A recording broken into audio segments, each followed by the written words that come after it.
To Texas now, where the governor, Greg Abbott, has announced plans for a new bill that he says would prevent rampant voter fraud in the state. And he joins Republican lawmakers in 43 other states that have proposed legislation they say is aimed at tightening election security. Democrats say it would restrict access. NewsNation's Marky Martin reports from Texas tonight.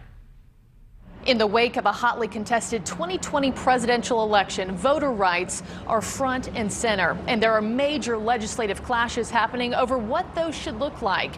Who should vote, how they should vote, and when. Hello, CPAC. Do you miss me yet? Do you miss me?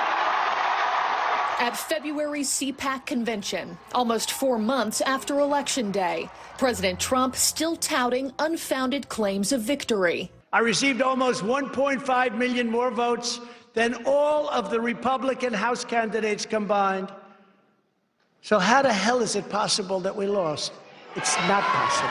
In an election unlike any other, due to a global pandemic, rules were changed. In some cases, officials introduced new procedures they said would make the voting process safer in the time of COVID-19. Just how the country moves forward with confidence in the bedrock of the democratic system up for debate. Doesn't matter what party you're in, and doesn't matter your party affiliation.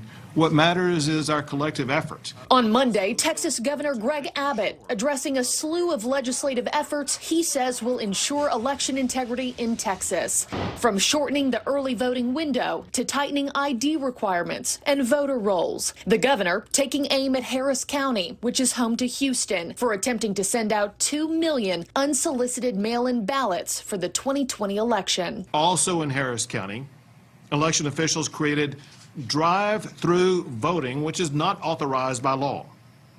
Texas law does allow curbside voting as an option only for certain voters.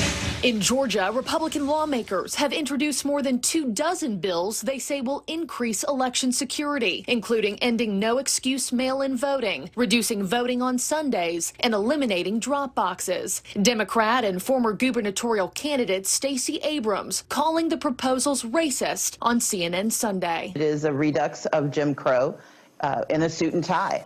We know that the only thing that precipitated these changes, it's not that there was a question of security. In fact, the Secretary of State and the governor went to great pains to assure America that Georgia's elections were secure. And so the only connection that we can find is that more people of color voted, and it changed the outcome of elections in a direction that Republicans do not like.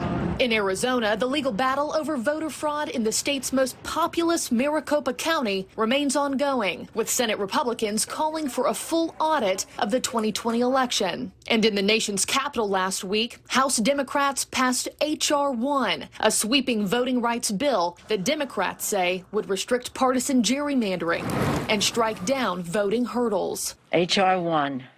For the people.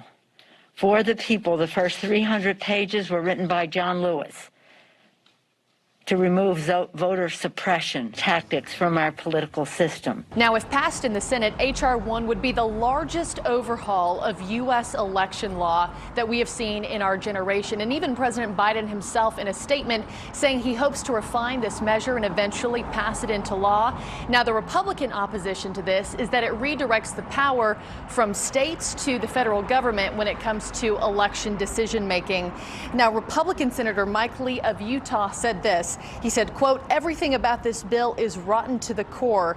And he also went on to say it's as if the bill were written by the devil himself. Reporting in Dallas tonight, Marky Martin, NewsNation.